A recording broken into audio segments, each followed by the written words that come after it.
اللہ تعالیٰ شکل و صورت کو اور دولت کو نہیں دیکھتا، بلکہ تمہاری نیت اور عمل کو دیکھتا ہے۔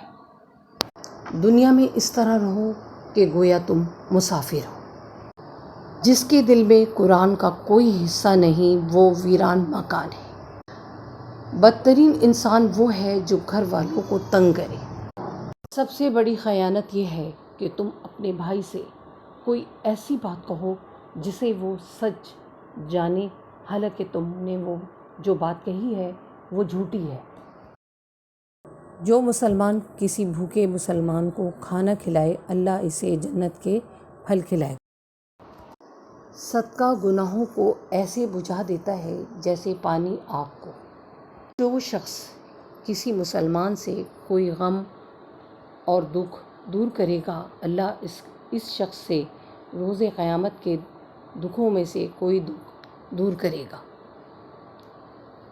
مسلمان کا بھائی ہے، نہ اس پر ظلم کرے اور نہ اسے دشمن کے حوالے کرے۔ وہ شخص مومن نہیں جو خود پیٹ بھر کر کھا لے اور اس کے ساتھ رہنے والا پڑوسی بھوکا رہے۔